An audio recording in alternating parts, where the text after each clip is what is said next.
आज के इस वीडियो में हम इम्यूनोलॉजी स्टार्ट करने जा रहे हैं और सारे वीडियो एपिसोड वाइज होंगे ताकि कोई कहीं से भी कभी भी किसी भी साल देखे तो कोई दिक्कत ना हो। सबसे पहले हम इंट्रोडक्शन, फिर हिस्ट्री, ये सारी टॉपिक, क्योंकि इम्यूनोलॉजी अगर आप पढ़ रहे हैं तो सबसे पहले आपको ये सारी हिस्ट्री, इंट्रोडक्शन, ये सारी चीज़ें जाननी बहुत ज़रूरी है। इसका इतिहास क्या है, और भोसड़ी वाला वीडियो ध्यान से देखना क्योंकि आईआईटी एग्ज़ाम में और इम्यूनोलॉजी के एंट्रेंस जॉब में भी यहाँ से क्वेश्चंस रहते हैं। सबसे पहला चैप्टर 1 से शुरू करेंगे। चैप्टर 1 हम लोग का है overview of the immune system.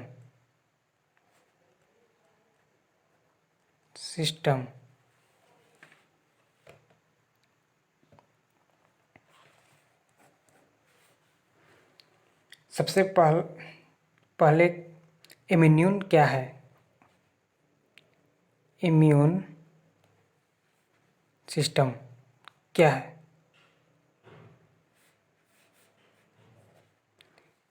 Introduction में ही आता है।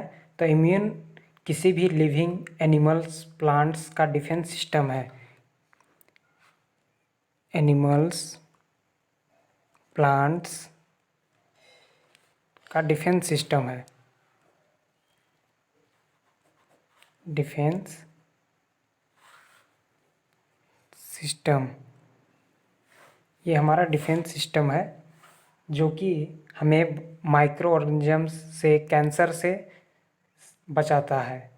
सिंपली कहें तो बीमारियों से, जैसे सिंपली और भाषा में बताऊं तो इंडिया के लिए आर्मी जो बॉर्डर में रहती है वो डिफेंस सिस्टम है हमारे लिए, हमें बचाते हैं फॉरेन माइक्रोनिज्म से। तो जनरली कह सकते हैं माइक्रोनिज्म्स टेररिस्ट हैं जिनसे वे हमें बचाते हैं। इम्यून के पास क्षमता होती है इनॉर्मस वैरायटी ऑफ सेल्स को जनरेट करने का, स्पेसिफाई करने का, रिकॉग्नाइज करने का और उन्हें रिमूव करने का, हटाने का। ये सारी क्षमता उसके पास होती है, जैसे आर्मी के पास होती है। और सेल्स और मॉलिक्यूल्स दोनों एक साथ काम करते हैं डायनेमिक नेटवर्क फॉर्म में। डायनेमिक नेटवर्क में जो नर्वस सिस्टम होती है, नर्वस सिस्टम को कॉम्प्लेक्सिटी राइवल्स बनाए रखते हैं।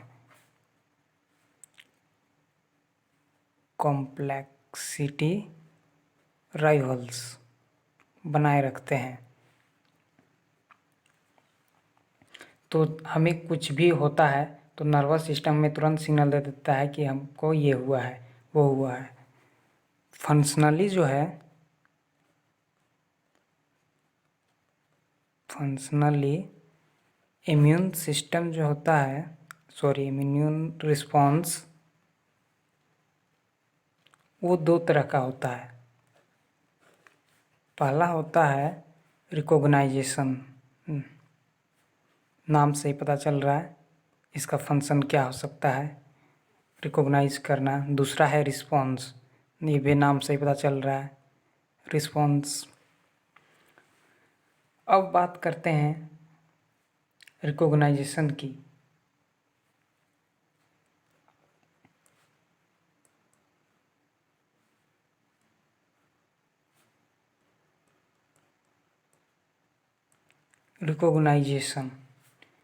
रिकॉग्नाइजेशन रिकॉग्नाइज करता है केमिकल डिफरेंस को। केमिकल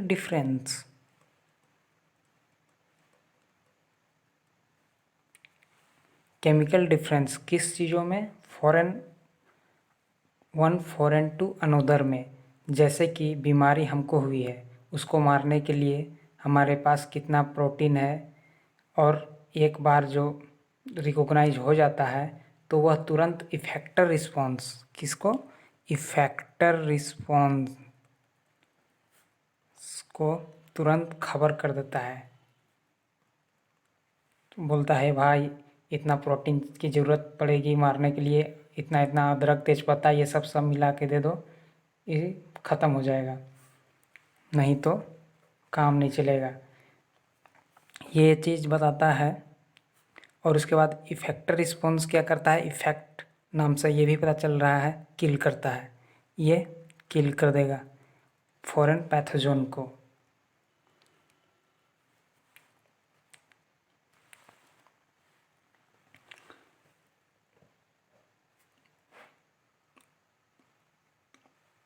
उसके बाद अब इफेक्टर रिस्पॉन्स जो है वो तुरंत किल नहीं करता है एक्चुअली। इफेक्टर रिस्पॉन्स क्या करता है कि वो मॉलिक्यूल्स को बोलता है कि एक्चुअली इन दोनों का बीच में है, मैंने मेंशन नहीं किया, अभी करता हूँ। मॉलिक्यूल्स और सेल्स को बोलता है कि इतना इतना सामग्री लगेगा, प्रोटीन लगेगा, प्रोटीन और सेल्स ये सब काम करता है, ये दोनों इसके पास लेके जाता है कि ये चीज़ें लगेंगी, इसको लेकर आओ। लेकर जाने के बाद मॉलिक्यूल्स ये इफेक्टर मॉलिक्यूल्स को बताता है, फिर ये सेल्स को, फिर ये लेके आता है, फिर मॉलिक्यूल्स के पास, मॉलिक्यूल्स जो है फिर इफेक्टर्स को देता है, इफेक्टर्स का आते ही किल कर देता है। अब आते हैं हम मेमोरी रिस्पॉन्स में। मेमोरी रिस्पॉन्स ये बहुत ही इम्पोर्टेंट है। मेमोरी रिस्पॉन्स का हमारे शरीर में क्या काम होता है, एक्चुअली ये जानना बहुत ज़रूरी है। सर्दी खांसी बुखार जब होता है और सिर्फ हम पैरासीटामोल ही खा के, सिंपल जनरली खा के कैसे ठीक हो जाते हैं, ये आपको पता होना चाहिए कि आखिर कैसे हम लोग तुरंत ठीक हो जाते हैं सेम दवाई खाने से। आखिर आप दूसरा दवाई खाने से क्यों नहीं ठीक होते हैं। मेमोरी रिस्पॉन्स का काम ये होता है कि अगर कोई बीमारी आया हुआ है, जैसे कि हमको हुआ है मलेरिया, तो मलेरिया अगर एक बार हुआ और जो हम दवाई को लेते हैं ये चीज़ों को, तो वो क्या करता है कि ये एक बार होकर ठीक हो गया, मान के चलिए हमको, तो दोबारा क्या होता है कि अगर हमको मलेरिया होता है, फिर से अगर मच्छर काटता है और हमको डेंगू वेंगू, और अगर हमको मलेरिया हो जाता है, तो मेमोरी रिस्पॉन्स इस चीज़ को रिकॉग्नाइज करता है पहले, ये भाई बीमारी कौन सा है, कहीं इससे मेरा पहले कभी युद्ध तो नहीं हो चुका है। तो ये अगर युद्ध हो चुका है तो वो उसको तुरंत रिकॉग्नाइज कर लेगा, और अगर रिकॉग्नाइज कर लिया तो रिस्पॉन्स के लिए वो तुरंत मॉलिक्यूल्स को बता देगा। कहने का मतलब है उसको बता देगा, सॉरी नाम भूल रहा हूँ मैं, रिकॉग्नाइजेशन को बता देगा कि यहाँ पे आपको, सॉरी रिकॉग्नाइजेशन बोल रहा हूँ, इफेक्टर को बता देगा। एक्चुअली वो इफेक्टर को बता देगा कि वही बीमारी है सेम, जो लाया था वो चीज़ को फिर से देना होगा तो किल होगा मलेरिया। तो मेमोरी रिस्पॉन्स का काम जनरली वही होता है कि अगर कोई बीमारी हमको सेम बीमारी अगर दोबारा हो जाए तो उस चीज़ को रिकॉग्नाइज करके वो उसको किल कर देता है। इफेक्टर्स रिस्पॉन्स ये उन सब का काम होता है मेमोरी रिस्पॉन्स का हमारे शरीर में। अब आते हैं हम हिस्ट्री में इम्यून का। इंट्रोडक्शन तो बहुत हो गई, अब हिस्ट्री में आते हैं। तो इम्यून जो आया हुआ है वो कहाँ से आया हुआ है, कोई जानता है। Immune comes from Latin, Latin से आया हुआ है, जिसका लैटिन का मतलब टर्म होता है इम्यूनिस, लैटिन में इम्यूनिस। और जिसका मीनिंग होता है इंग्लिश में एग्जैम्प्ट, EXEMPT, जिसका मतलब होता है सोर्स ऑफ इम्यूनिटी।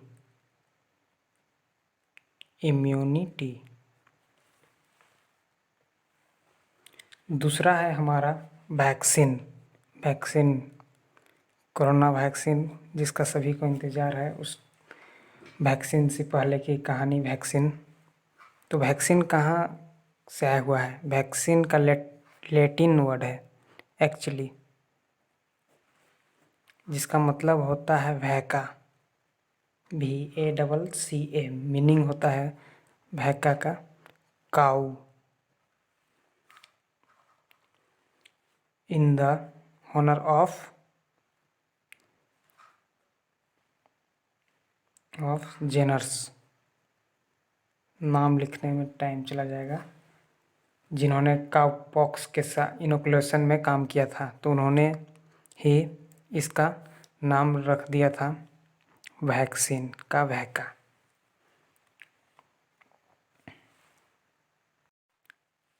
अब आते हैं सबसे बड़े इतिहास में, जिन्होंने इम्यूनिटी की खोज की थी,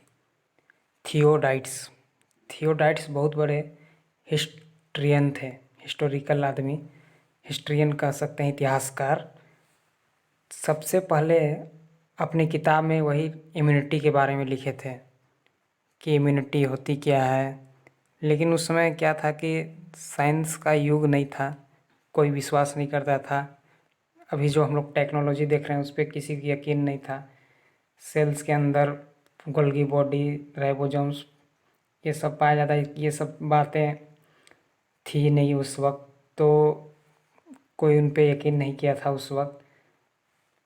और उसके बाद क्या होता है कि वे उस ज़माने के थे, पोनेशियन वार का। इसकी बहुत बड़ी कहानी है, आपको गूगल में पढ़नी चाहिए। तो इस समय क्या हुआ था कि पेलोपोनेशियन वार में आर्मी लोग को प्लेग हो गया था। प्लेग तो जानते ही होंगे, नहीं जानते हो तो गूगल कर लो, हर चीज़ जाननी बहुत ज़रूरी है। अगर आप इम्यूनोलॉजी पढ़ रहे हो तो एपिडर्मियोलॉजिस्ट को सब चीज़ पता होनी चाहिए क्या क्या है, जो कि प्लेग के बारे में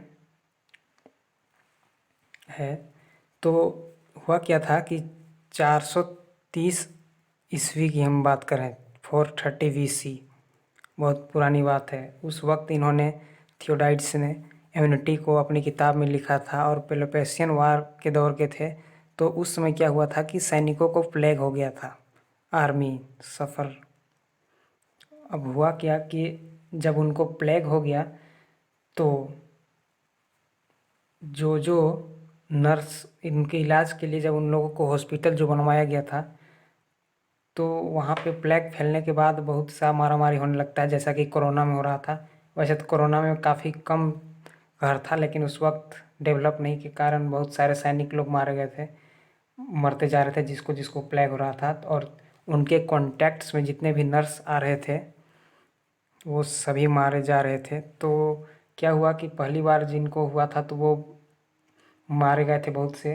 तो दूसरी बार जब हुआ फिर से प्लेग जब फैला सैनिकों में, तो क्या हुआ कि दूसरी बार में नर्स लोग उनके कांटेक्ट में नहीं आई, क्योंकि उन लोग को फिर से मर सकते थे। इसलिए जिन लोगों को हुआ या तो वे बच गए या फिर मारे गए। इसकी इतिहास बहुत दर्दनाक है, आपको पढ़नी चाहिए अगर आप इतिहासकार के शौकीन नहीं भी हैं तो।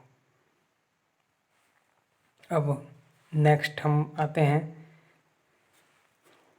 अब ये सारी चीज़ें, इनकी बातों को 430 बिफोर क्राइस्ट किसी को यकीन नहीं किया कि कोई इम्यूनिटी नाम की भी कोई चीज़ होती है। अब आते हैं 2000 साल बीत चुका है। अब 2000 साल बीत जाने के बाद क्या होता है कि सोसाइटी को धीरे धीरे साइंटिस्ट के थ्रू पता चलता है, साइंटिस्टों ने खोज ही लिया था, उसमें पता चल जाता है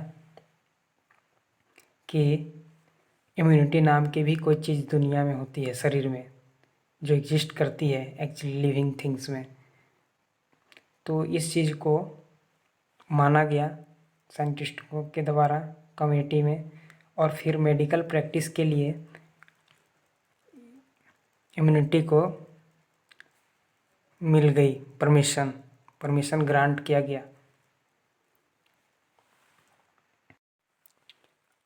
अब हम आते हैं फर्स्ट रिकॉर्डेड में। अरे यार, first recorded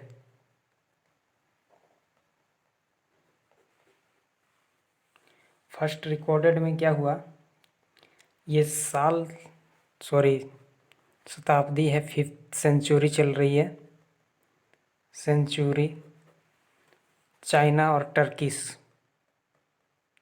China and Turkey भी बोल सकते हैं।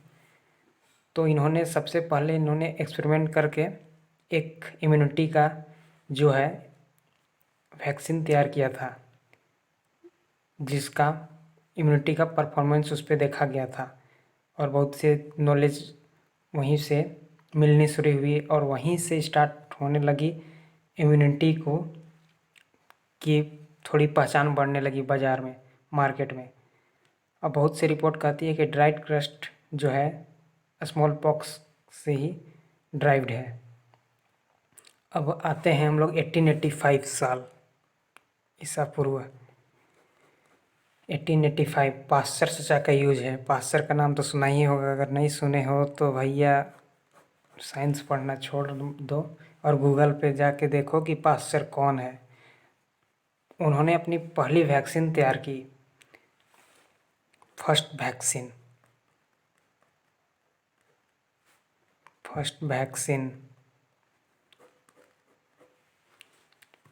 और कौन सी वैक्सीन थी ये आपको गूगल में पता चल ही जाएगा, लेकिन किसकी वैक्सीन थी और किसको लगी थी ये अभी आपको पता चलेगा। तो हुआ ये था, कहानी कुछ ऐसी है, रियल स्टोरी है, कि एक लड़का था मिस्चर नाम का, जेनिफर मिस्चर नाम का एक लड़का था। हुआ ये कि उसको रैपिड डॉग काट लिया था। तो रैपिड डॉग जब काटा था उसको, तो रैपिड डॉग कुत्ते में भी एक वायरस होता है जिसका नाम होता है, किसी को मालूम है तो कमेंट सेक्शन में लिख के बताइए, रेबीज। ये वायरस था इसमें, तो मरने जैसी हालत हो गई थी। उस वक्त पाश्चर चचा आते हैं और इस बंदे को, जो बहुत यंग बॉय था, लगा नहीं था किसी को बच पाएगा उस 1885 में, ज़माना उतना विकसित नहीं था इस चलते। हुआ यूँ कि उसको लेके गए, बहुत सा वो मरने की हालत में ही था, कगार में, समझ लीजिए कि अंतिम स्टेज में। बाई गॉड लक पाश्चर भगवान के रूप में आते हैं और उसको बचा ही लेते हैं। तो उनका पहला वैक्सीन जो था वो यंग बॉय उसी लड़के को देते हैं, और फिर वो बच्चा कुछ दिन तक धीरे धीरे कर लगता नहीं है कि बचेगा, लेकिन बच जाता है। और बाद में वही बच्चा क्या पाश्चर इंस्टीट्यूट में काम करता है, पाश्चर चचा के साथ। ये थी इम्यूनोलॉजी की स्टोरी। ऐसे भी अभी भी कुछ बहुत सारे स्टोरी हैं जो कि अनडिस्कवर्ड हैं। तो मैंने यहाँ पे लाइन बाय लाइन एक एक करके सभी हिस्ट्री को भी रख रहा है, और बहुत सारे कुछ ऐसे भी हैं जो अनडिस्कवर्ड हमेशा से रह जाते हैं। तो जितनी आपको ज़रूरत है उस हिसाब से मैंने इन सभी को कवर किया है, और सभी टॉपिक्स को हम लाइन बाय लाइन एक एक करके कवर करेंगे, टॉपिक बाय टॉपिक नहीं, लाइन बाय लाइन, क्योंकि हर एक सिर्फ टॉपिक अगर मैं कवर करूँ तो सिर्फ टॉपिक कवर होगा, कुछ चीज़ें इम्पोर्टेंट्स अनएक्सप्लोर्ड ही रह जाएंगी। तो हर चीज़ों को हमें एक्सप्लोर करना है। और जो नोट्स है इसका, आपको नोट्स टेलीग्राम में मिल जाएगा। चैनल का नाम डिस्क्रिप्शन में दे दूँगा, बायोटेक्नोलॉजी, इम्यूनोलॉजी और क्या मॉलिक्यूलर बायोलॉजी करके चैनल है मेरा। उसमें बहुत सारे लोग हैं और वहाँ पे मैं MSc और PSc इम्यूनोलॉजी की प्रैक्टिस की प्रिपरेशन करवाते रहता हूँ बहुत से लोग, और हमेशा क्यूज करते रहता हूँ सबका परख जानने के लिए कि कितना कौन है। तो अगर कोई लौंडा है तो उन सबको बोलिए कि ज्वाइन करें, क्योंकि इम्यूनोलॉजी कोई इजी सब्जेक्ट तो है नहीं, एक दिन में निकल जाएगा।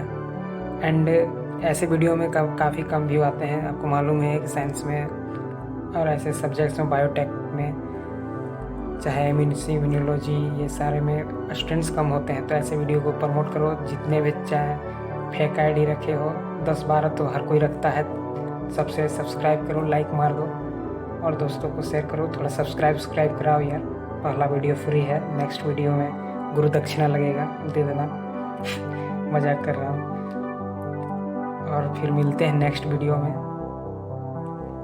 उसी एनर्जी के साथ। तब तक हंसते रहिए, मुस्कुराते रहिए और पढ़ाई करते रहिए हमारे साथ। फिर मिलेंगे, हम हैं राही प्यार के।